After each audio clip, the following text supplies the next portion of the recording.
Tapi keluarga gembira kembali lagi di Rumpisari. Jadi hari ini gue lagi sama dua kawan gue, ada Oi dan ada Rifan. Dan gue sebagai pewara Syifa. Gue lagi cukup deg-degan karena ini pertama kali gue menjadi pewara di antara dua narasumber yang sangat keren dan beken ini dengan ilmu-ilmu yang mereka punya. Gue kagak beken, follower cuma 500. Anjas beken 3000. Tapi saudara-saudari, gua Anjas dari Maju Nusantara.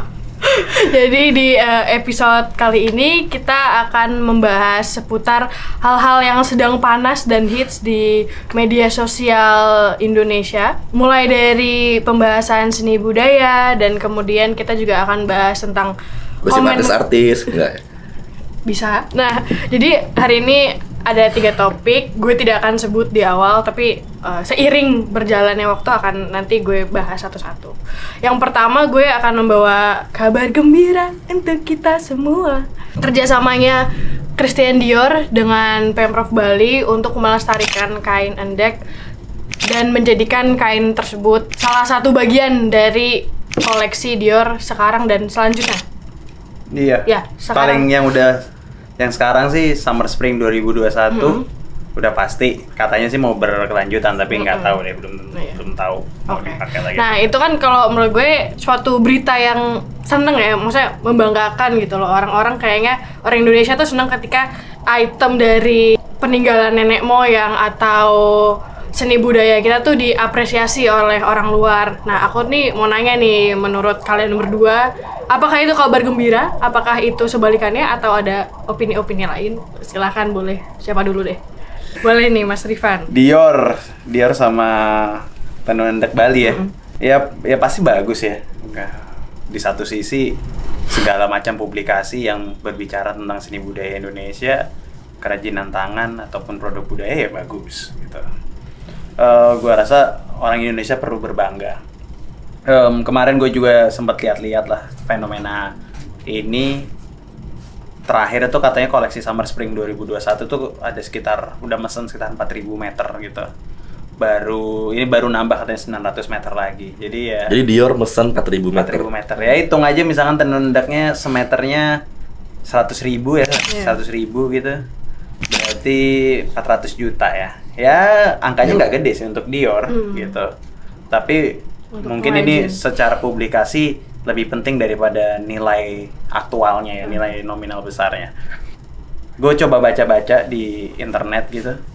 Mungkin kalau lihat baca internet, kalau kita keywordnya itu adalah Dior Tenun Endek Bali, 2 page Google pertama itu semuanya media Indonesia. Ada 3, kalau nggak salah gue sempat nyari 3 sumber gitu. WWD, Another Magazine, habis itu Vogue. Lucunya tapi ketiga-tiganya ini sama sekali nggak ada yang membahas tentang tenun endek. Cuma satu, Another Magazine, itu bahasnya cuma satu kata doang. Intinya dia mau menghidupkan, bahasanya mereka mau nge-revive wanita Indonesia zaman dulu gitu ya, heritage-nya zaman dulu, dan akhirnya dipakai. Bahkan tenun endeknya pun nggak dipakai. Jadi cuma imajinasi wanita zaman dulu aja. Kok tenun endeknya nggak terlalu banyak dibahas. Ya tapi menurut gua wajar bahwa media luar melakukan seperti itu, dan ya ironis juga jadi media Indonesia jadi banyak membahas itu. Apa yang membahas? Karena gua rasa ketika tenun endek itu muncul dalam sebuah sajian runway-nya Dior, ya tenun endek ini jadi hanya menjadi satu bagian partikel kecil dalam sebuah tayangan besar gitu. Bahkan Maria Grazia Chiuri-nya pun, kreatif directornya, itu waktu ditanya dia sama sekali nggak bilang bahwa ya ini sebuah cara dia menghidupkan seni budaya Indonesia. Malah pertama kali yang dia sampaikan adalah, gue mau bikin koleksi yang feminin tapi ringan buat di rumah, buat work from home. Akhirnya makanya koleksi mereka itu ada kayak semacam kemben yang cuma nutup dada doang, terus habis itu ya top, habis itu celana dalam, habis itu ada beberapa bahkan kimono, mereka bilang itu kimono dan outer bergaya Jepang dan Eropa. Yang sebenarnya gayanya tuh secara tampilan atas sampai bawah sebenarnya inspirasinya lebih bohemian, lebih gypsy 60-an gitu ya gitu. Yang nggak tahu deh, bisa melihat itu lebih dalam gitu. Dan bagi gue ya akhirnya komponennya pun material yang dipakai nggak serta-merta hanya tenun endek, tapi kombinasi banyak hal. Bahkan yang dipakai di beberapa magazine itu akhirnya mereka pakai Mediterranean style paisley, yang mungkin itu corak yang lebih populer ya dipakai. Selain itu Maria Grazia Chiuri pun bilang dia mau menghidupkan memang fashion feminin 60-an. Akhirnya mereka punya paduan suara gaya Itali. Kesenian apa ya, latarnya itu kayak LED-nya penggantinya itu pakai kayak seni-seni kaca Itali gitu yang biasanya dipajang di rumah ataupun gereja-gereja zaman dulu. Tenun endeknya nggak banyak terlalu di highlight. Yang akhirnya membuat gue tuh mata gue terbuka bahwa jangan-jangan sebenarnya publikasi atau pencitraan tentang seni budaya Indonesia itu nggak cukup kalau cuma ada bagiannya itu dipakai dalam satu kesenian, melainkan apakah narasinya memang berbicara tentang seni budaya Indonesia gitu. Bagi gue ini tuh seperti orang Barat gitu mencoba untuk menginterpretasikan imajinasi dia. Kebetulan salah satu material yang dibutuhkan adalah produknya tenun endek, tapi tidak membicara banyak tentang seni busana Indonesia secara utuh. Akhirnya Indonesia, Bali gitu disebut? Bali tidak disebut sama bahkan Bali juga nggak disebut? Bali tidak disebut sama sekali. Akhirnya jadinya ya bagi gue sadar lah. Mungkin biasanya media-media kayak gini orang Indonesia bilang, wah rasis gitu kan. Folk rasis pasti. Karena nggak mau bahas budaya Indonesia, yang dibahas malah banyaknya budaya Italinya atau ini. Ya wajar. Karena kenapa? Karena fokusnya nggak ke situ. Karena fokus dari sajiannya, kalau misalkan orang Indonesia pun nggak tahu tenun endek, nggak ada publikasi bahwa ada tenun endek, cuma jalan aja, orang akan bilang, wah ini Dior bohemian banget, gypsy banget gitu. Itu yang disayangkan. Dan harusnya bagi gue ini berarti bukti nyata bahwa publikasi seni budaya Indonesia, terutama seni busana Indonesia, itu nggak hanya cukup satu produk dibawa ke tingkat luar, tapi sebuah sajian seni wasranya gitu. Dan seni wasranya ya Indonesia udah punya contohnya gitu ya, berkain, seni draperinya yang khas Indonesia. Dan sebelum itu masuk dan akhirnya masuk ke kancah internasional, bagi gue ya ini cuma akan jadi aksesoris gitu. Kalau gue malah kayak nganggapnya mungkin si Diornya atau entah orang Balinya ya, gue nganggap kayak biar ini mereka kerjasama tuh biar menghindari yang katanya cultural appropriation. Kan mereka kayak ngambil terus ntar orang-orang, soalnya gue perhatiin beberapa lama yang lalu ngomong takutnya kalau nggak diakui ini punya Indonesia, nanti diambil terus kemudian kita berribut lah se-Indonesia karena orang lain atau orang negara luar gitu kan ngambil si motif kain ini gitu loh. Medsos kan gitu semua. Akhirnya narasi-narasi untuk menghindari cultural appropriation, terjadilah sebuah PR stunt ya bahasanya, di mana mengakui tenun endek dipakai. Bagi gue nggak jelek ya, itu bagus. Berarti ada upaya apresiasi kepada pengrajinnya. Apakah tapi ini berdampak pada perkembangan seni wasra atau busana Indonesia? Bagi gue sih masih jauh. Gimana Bapak nih? Apa kemana? Kalau misalkan ditanya itu sebuah kabar gembira apa tidak ya? Kalau gue pribadi bilang sih enggak kabar gembira. Ya biasa aja lebih tepatnya. Bukan juga kabar sedih atau bukan. Kalau gue lebih kayak biasa aja sih. Soal Dior yang mengenakan tenun endek dari Bali itu. Kenapa? Kayaknya kita tuh punya kebiasaan kalau misalkan ada sesuatu yang digunakan gitu, sesuatu seni budaya Indonesia gitu yang digunakan sama para pencipta karya, seniman, mencomot suatu seni budaya kita, dimasukkan dalam kandungan karya mereka. Terus kita kayaknya begitu berbangga hati. Bangsa Indonesia harum dengan adanya karya tersebut. Padahal cuma perkara apa? Ada suatu film hanya sekian detik mengenakan bahasa Indonesia gitu. Kita boleh kok berbangga hati, itu hak orang-orang gitu. Tapi kan kita nih dikodratkan harus berpikir kritis. Di satu sisi kita apresiasi, dan apapun itu ya, kegiatan apapun itu, bahkan hal jahat sekalipun aja tuh pasti ada letak apresiasi di situ. Kayak misalkan kita punya teman salah gitu, ya udahlah, tapi mungkin dia akan belajar dari situ. Kita gini, apapun itu pasti ada letak apresiasi. Guna apa? Guna dalam rangka pembangunan. Di sini kita bicara pembangunan bangsa. Jadi apapun itu kalau bisa jangan kita puas, kita harus lihat apa nih yang bisa kita kritisi untuk perencanaan kita ke depannya, untuk sikap kita ke depannya. Bicara soal fashion, ini nggak cuma pertama kalinya gitu. Kita dicomot gitu unsur seni budayanya sebagai kandungan karya mereka. Contoh misalkan nama-nama besar ya, seperti Christian Dior, itu ada Dries Van Noten, cukup saya kagumi. Beberapa tahun lalu gitu, mungkin nanti bisa ditampilkan gambarnya, dia lebih terang-terangan mengenakan corak batik Jawa kita gitu. Kalau Dior mungkin ada kecil-kecil, tas apa segala macam. Dries Van Noten itu lebih gamblang ya, digunakan sebagai kemeja, itu lebih besar coraknya, dan batik parang Jawa itu kan lebih khas Indonesia lagi gitu. Ya. Dan nggak ada dampak yang berarti loh pada masa itu, kayaknya nggak gimana-gimana.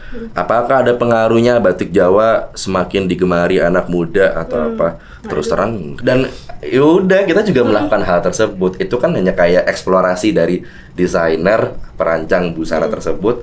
Ya pengen dong sekali-sekali supaya nggak jenuh dari puluhan ribu karya yang udah diciptakan dari Dior ada kali gitu. Nggak usah kita ngomongin corak, ada yang lebih nendang ya bahkan. Saya sangat mengagumi salah satu perancang busana dari Jepang gitu.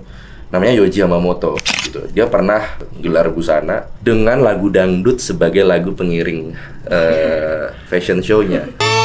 Asyik, sungguh asyik kalau punya pacar anak musik. Gitu loh, lagu dangdut Indonesia gitu. Dan waktu itu juga kayaknya biasa, tapi kita ngomong yang nyata-nyata aja lah teman-teman gitu. Emangnya dengan adanya itu nambah nggak sih pengguna jumlah endak, penjualan endak? Pasti sebenarnya nambah di sekitaran Bali. Iya. Gitu loh. Atau malah jangan-jangan harganya naik. Nah, tapi harga naik ini juga pro kontra. Bagi saya pribadi dan teman-teman sekarang ngerasain, kita kan sekarang lagi dalam perjuangan nih supaya jangan cuma anak daerah dong, tapi anak ibu kota atau anak-anak kota metropolitan lah juga turut berkain gitu. Sesuatu yang seharusnya sehari-hari. Masyarakat yang di kota metropolitan ini gitu, itu kan masih mengenal kain dengan beragam pandangannya. Iya. Bobotnya berat karena coraknya penuh, padahal corak polos juga bisa loh. Dan mereka biasanya takut kayak kalau salah pakai karena ada filosofi lah di baliknya dan sebagainya. Betul. Terus habis itu juga ada yang punya pandangan pastinya, aduh kalau kain-kain Indonesia harganya mahal gitu kan, apa segala macam. Nah, yang dikhawatirkan kalau aku pribadi takutnya tuh harganya naik, tapi sebenarnya tidak sebanding lurus dengan keadaan pasar yang ada di kemampuan pasar yang ada di Indonesia. Jadi lebih ke sentimen pasar dan spekulasi dibandingkan supply demand yang sebenarnya. Betul. Masuk ke Instagram, masuk ke media apa segala macam, bahasa Indonesia engagement apa itu ya, keterikatannya gitu loh, orang keterpikatannya gitu loh, para massa ke berita-berita ini. Katakan ada berapa ya yang menyimak berita itu, ada 1 juta misalkan, 1 juta orang. Dari 1 juta itu berapa sih yang tiba-tiba aku juga beli endek gitu. Aku yakin 1% pun juga nggak ada, karena sudah berkaca dari perancang-perancang busana sebelumnya yang telah menggelar rancangannya dengan kandungan seni budaya kita gitu. Hal-hal seperti ini kalau bagi aku pribadi sih biasa aja gitu. Dan kita boleh dong sebagai bangsa, tugas kita kan mengkritisi atau mengawal jalannya pemerintahan gitu loh.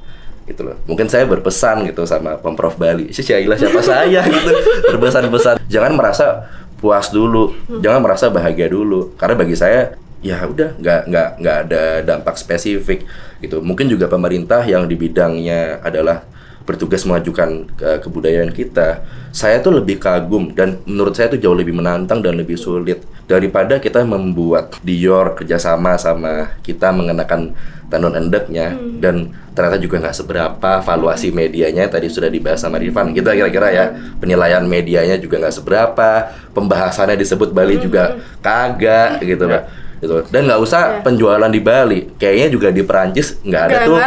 Yuk kita beli endek rame-rame. Bahkan mungkin juga nggak sadar penggemar Dior gitu ada kain endek, karena narasinya bukan narasi utama. Kan ironi, di Perancis bukan narasi utamanya. Ya, bahkan nggak ada sama sekali, jangan-jangan nyaris tidak ada. Tapi di sini kayaknya tuh narasi nasional. Kan sungguh miris bangsa ini gitu loh. Coba deh, saya lebih bangga gimana caranya supaya seluruh perancang busana di Indonesia yang kelasnya itu yang di Jakarta Fashion Week lah, Indonesia Fashion Week lah, hingga kalangan-kalangan apa kita sebut ya, ada di garis seleranya Brad Spot gitu deh, ada di garis seleranya Jack Lot, itu besar sekali loh pangsa pasarnya Jack Lot. Semuanya tertib, setidaknya memiliki kandungan unsur produk seni budaya kita. 1% aja minimal dari koleksinya gitu. Setiap mereka merilis suatu musim busana ya gitu, pakai produk dari budaya kita sendiri. Itu menurut saya jauh lebih menantang dan lebih sulit. Nggak usah yang jauh-jauh, yang deket-deket aja bisa nggak bikin seperti itu. Karena saya lebih percaya kalau kita mau harumin nama bangsa, itu bukan dengan cara kita populerin sesuatu gitu, produk budaya kita di luar negeri. Karena juga sebenarnya nggak populer, kita ini delusi. Ada, kalau nggak salah ada tarian Bali di New York, ada pawai, ada apa segala macam. Terus kita kayaknya berlebihan gimana. Jujur aja lah, terus terang aja kita bicara yang konkret-konkret aja, nggak ada dampaknya. Ini anak-anak Jakarta, ini yang ke barat-baratan yang suka sama New York, nggak tiba-tiba nari Bali atau nonton Bali. Dan hari ini di Jakarta tuh mau nonton tari Bali tuh di mana sih? Ya. Pernah ada juga Reok Ponorogo di Belanda. Media kayaknya membanggakan apa segala macam. Kita ngomong yang konkret-konkret aja. Suara Gembira tuh pernah ngajak pentas kelompok Reok Ponorogo. Yang mereka tuh waktu saya tanya, saya mau ngajak pentas nih di pergelaranku gini. Berapa ya kira-kira ongkosnya, tarifnya? Mereka nyodorin 7 juta untuk 24 orang. Terus aku bilang sama Rifan, Pan jangan segini, kita naikin aja. Malah mereka kayak, kenapa Mas Soi? Gitu loh, bisa lebih nego lagi kok. Yang penting kita bisa pentas. Itu bagi saya sungguh ironi gitu loh. Jadi yuk kita anak-anak muda jangan ikutin yang tua-tua. Saran saya yang delusi gitu loh. Yang di kursi-kursi itu semua delusi lah bagi saya. Lagi-lagi ya, kita sebagai bangsa kan mau mengkritisi pemerintah. Yang aku tangkap sih, maksudnya dari ini yang menurut aku hal yang bagus ya, untuk para pengrajin yang mengerjakan kainnya, menurut aku itu ya hal yang sangat bagus ya, karena mereka dibeli berapa, 4.000 meter ya? Ya ada pesanan lah. Ya ada pesanan 4.000 meter gitu, yang mungkin dari rakyatnya sendiri pun nggak ada yang pernah pesan 4.000 meter gitu loh. Jadi menurut gue ini sangat menguntungkan lah untuk ekonomi si pengrajin ini. Teman-teman, dalam sebuah infrastruktur Indonesia ya, dalam sebuah nilai makroekonomi 400 juta itu bisa dibilang kecil ya. Kecil. Untuk sebuah hal kayak begitu kita ekspor keluar. Bayangkan sekarang gini, itu Dior pesan kayak begitu 4.000 meter. Ya ampun, itu berapa tahun sekali kita nunggu desainernya seperti itu. Ya. Bayangkan semua insan kreatif anak muda dalam bidang busana tuh setidaknya tuh ada 1% itu dalam koleksi. Setidaknya loh, saya minta sedikit banget mengandung produk budaya Indonesia. Semisalnya adalah wastra atau kain Indonesia. Semua merek lokal gitu yang punya kemeja kotak-kotak maupun yang flanel ya, maupun yang bahannya katun yang ditenun secara halus gitu, atau maupun yang berbahan sutra lah, atau mau bahannya seersucker atau bahannya polyester lah dan sebagainya. Yang coraknya mau yang plate lah, atau yang checker yang kayak catur gitu. Yang ada di mall ya, yang di Sogo, di Metro kan ada merek lokal. Hingga yang ada di online lah, di mana semuanya ganti. Jangan lagi beli yang import dari Cina, yang ada di Tanah Abang, di mana. Oh, nanti Tanah Abang nyerang saya nih. Tapi gimana dong, saya harus bela negara kan. Gitu loh. Kita semua beli deh yang dari Bugis. Bahkan sarung kotak-kotak itu di Bali pun juga ada. Banyak kok yang kotak-kotak itu, kasana kita di Sumatera pun juga ada. Yang nggak jauh-jauh, yang bahkan kalau mau yang indigo, yang gimana, yang bagus gitu tuh Baduy pun juga punya. Terutama orang-orang Bandung, ke Jawa Baratannya lah. Ayo kita kembangin. Bayangkan dampaknya. Nggak mungkin 400 juta. Nanti mungkin Rifan bisa bantu risetin, nanti kita tampilin di sini jumlah flanel populasi ada berapa, perkiraannya dikali berapa meter. Dampaknya pasti itu miliaran, teman-teman. Gitu loh. Kita tuh bicara budaya, itu bukan bicara kosmetik aja loh, tapi kita juga bicara tentang kesejahteraan. Di balik ke budaya itu semua ada yang namanya tonggak ekonomi, kebahagiaan rakyat yang merata. Nah, kan tadi udah nih ngebahas soal kain endek dan Dior. Ini gue masih mau membahas sekitar perbalian. Jadi beberapa hari terakhir, ya seminggu terakhir deh, kayaknya nih Twitter Indonesia tuh lagi digonjang-ganjing, lagi dibikin gemuruh lah sama 2 orang Amerika ini yang mereka membuat sebuah tulisan di Twitter tentang cara bagaimana sih ke Indonesia di tengah-tengah ke Bali dan tinggal berlibur atau kerja mobile dari Bali gitu loh di tengah-tengah pandemi. Itu tuh lagi panas banget karena menurut orang ya, lo ngapain sih ngepromosiin ngepromosiin ke Bali di tengah-tengah pandemi, terus lo kayak mereka bilang tuh mereka memiskinkan rakyat-rakyat Bali di sekitarnya karena dengan pendapatannya si bule ini yang dengan dolar, dan kemudian mereka ya gitulah pokoknya. Intinya si 2 wanita ini nih melanggar banyak hukum. Ya gitu-gitulah, ya, pokoknya hukum administrasi dan juga aturan tata negara gitu ya. Ya pokoknya, terus kemudian rakyat Twitter banyak lah ngomongin tentang gentrifikasi lah, ngomongin tentang rasis lah dan sebagainya deh, macam-macam. Nah ini gue kayaknya mau bahas ke Mas Rifan lagi nih duluan nih, yang ngomongnya dia yang lebih tahu nih.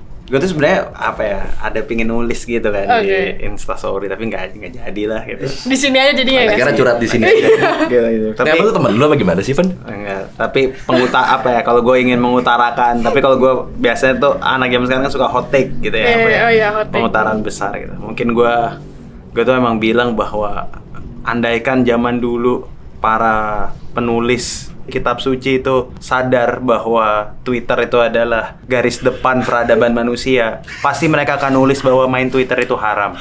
Karena warganet tuh emang gila gitu bagi gue. Ini pelanggaran utamanya dulu adalah pelanggaran administrasi. Christian Grey itu overstayer. Jadi dia punya visa, yang bahkan sebenarnya visanya masih bisa diperpanjang sebagai turis. Tapi dia mengambil sebuah pekerjaan atau mendapatkan pendapatan ekonomi yang sebenarnya itu wisata liburan tidak boleh lakukan. Nggak bisa dipungkiri tuh garisnya jadi terus dan semakin abu-abu seiring dengan ketidakmampuan pemerintah dalam mendefinisikan pekerjaan gitu. Dalam posisi modern banyak pekerjaan-pekerjaan yang sifatnya itu bukan pekerjaan konvensional lagi. Kalau lu artis, lu konser dengan visa liburan, jelas pelanggaran administrasinya.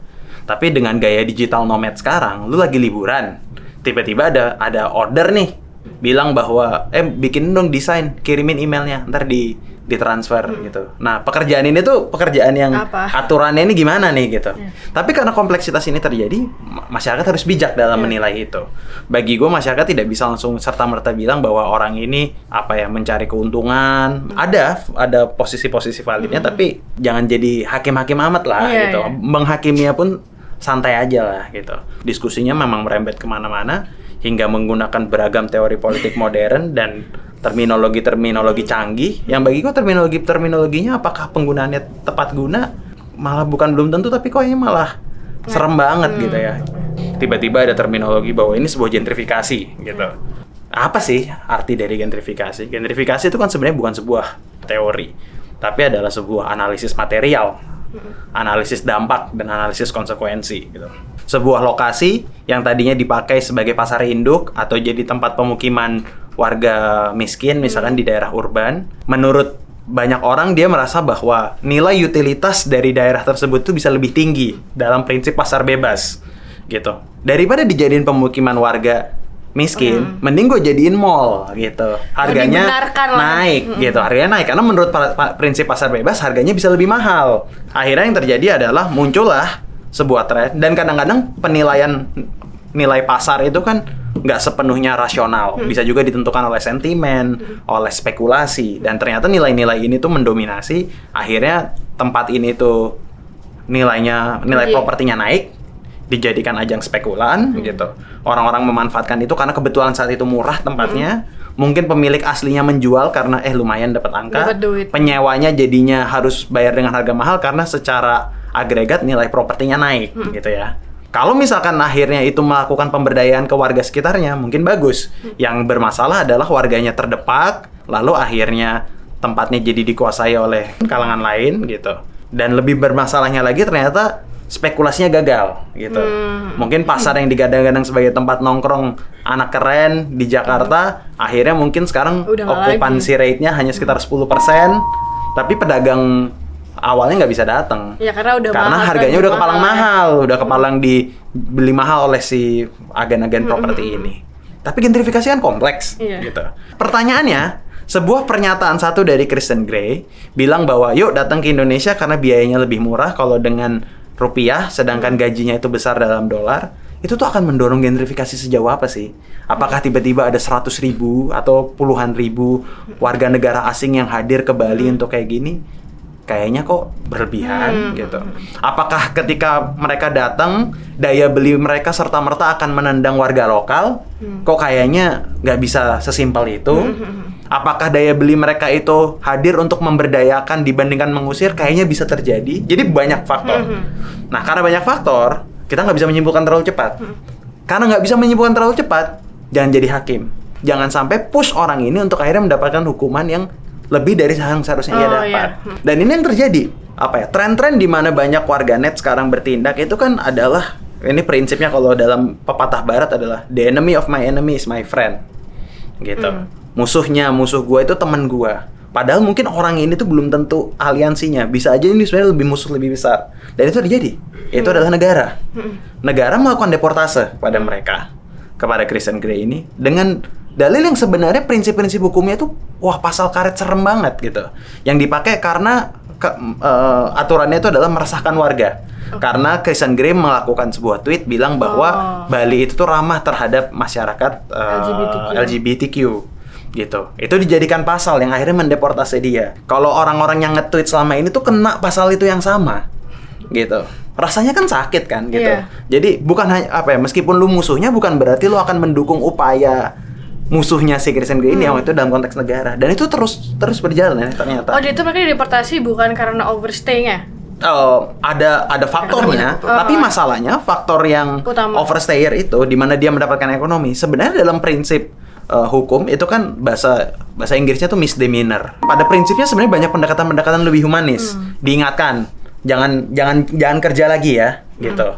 Misalkan, kalau misalkan beberapa kali peringatan akhirnya nggak ini, dideportase, gitu-gitu. Jadi banyak upaya sebenarnya yang bisa dilakukan karena kan pelanggaran administrasi. Ini kayak lu sekali ditilang, lu nggak boleh, bukan berarti lu nggak boleh nyetir seumur hidup. Karena pelanggaran administrasi artinya ya lu harus diukur dulu. Kecuali ini adalah sebuah tindakan yang terorganisir. Udah lu dapat pemasukan besar, habis itu lu berkali-kali mencurangi administrasi. Sudah ada perencanaan besar. Udah ada perencanaan besar, oke lah kita percaya gitu. Tapi kan situasi seperti ini kok kayaknya deportase itu sebuah debat lain. Tapi deportase yang akhirnya terjadi gara-gara alasan-alasan kayak meresahkan warga itu jadi senjata. Dan kok kayaknya gue nggak sedikit banget kayaknya orang yang tadinya itu menyerang Christian Grey akhirnya bilang bahwa negara juga salah. Kayaknya ya udah prinsipnya adalah udah mampus lo gitu. Bahkan gue melihat ada tweet bilang bahwa tuh Christian Grey bilang Twitter do your magic. Sekarang makan tuh yang gitu-gitu. Kayak serem banget lo gitu. Jadi bagi gue fenomena-fenomena ini tuh bermasalah. Kok Suara Gembira tiba-tiba ngomong hal seperti ini? Karena bagi gue nggak bisa gue pungkiri bahwa isu gentrifikasi atau itu isu yang terjadi di banyak negara, termasuk di Indonesia. Nggak usah jauh-jauh deh, nggak usah ngomongin Christian Grey, gentrifikasi ataupun di mana warga miskin itu disudutkan, dimarginalkan itu terjadi di bangsa sendiri. Gitu. Industri Bali dengan pariwisatanya, dengan reklamasinya itu menendang orang yang tadinya profesinya adalah nelayan, yang tadinya di mana-mana. Iya, yang tadinya yang tadinya profesinya itu adalah petani, ya nilainya udah nggak berharga lagi dan akhirnya terganti oleh industrinya, gitu kan. Udahlah, anggap aja ini bahasanya gampang-gampang aja deh, penggusuran, gitu ya, perampasan hak, udah itu aja ya daripada terminologi susah ini. Hal-hal seperti itu kan prinsipnya dasarnya adalah penting. Maka dalam proses pemberdayaan itu daya tawar atau bargaining power dari warganya harus tinggi. Nah, dalam konteks di mana kita berbicara ya, karena ini kebetulan konteksnya di Bali ataupun ya ini juga bisa diaplikasikan di Indonesia, daya tawarnya harus tinggi. Dan cara membuat daya tawar tinggi adalah maka mereka harus bisa memiliki nilai yang jauh lebih besar gitu. Dan di sini seni budaya masuk. Bayangkan kalau yang terjadi adalah dalam industri pariwisata ini cenderamata resminya atau sesuatu yang dikonsumsi oleh masyarakatnya itu kayak Tokyo Banananya gitu. Itu adalah tenun geringsing. Jelas nggak mungkin pengrajinnya akan dibilang ya lu gue kasih UMR aja karena lu unskilled labor gitu loh. Kata tenun geringsing gue iket lu gitu. Gue bikin ini 5 tahun bos. Nggak mungkin gue jadi unskilled labor. Lu bayar minimal per kain 500.000 gitu. Nah, daya tawarnya tinggi, maka industrinya akan memberdayakan warganya, gitu. Nah, ini sesuatu yang ternyata nggak muncul kan, gitu. Industri seperti ini nggak muncul, jadi akhirnya ya akan terus terdorong. Gentrifikasi ini ya, upaya-upaya industri besar tuh akan melakukan ini, gitu. Perampasan hak akan terjadi, dan bagi gue itu yang harusnya lebih banyak diutarakan masyarakat. Dan sayangnya isu-isu yang biasanya viral kayak gini tuh menutupi itu, dan akhirnya isu yang lebih penting jadi nggak kelihatan. Mas Oi gitu mungkin mau komen apa gitu, mau ngelawak gitu nggak apa-apa. Ya udah cukup lah aku rasa dibahas sama Rifan gitu. Ya paling itu aja yang mau ketebalkan bahwa mungkin lebih kayak begini deh. Bisa aja kita ambil hikmahnya ya. Bagus ya ini para pengguna Twitter. Mau ngomong pasukan Twitter takutnya salah kan. Para pengguna Twitter gitu mungkin dengan peperangan keyboardnya lah gitu.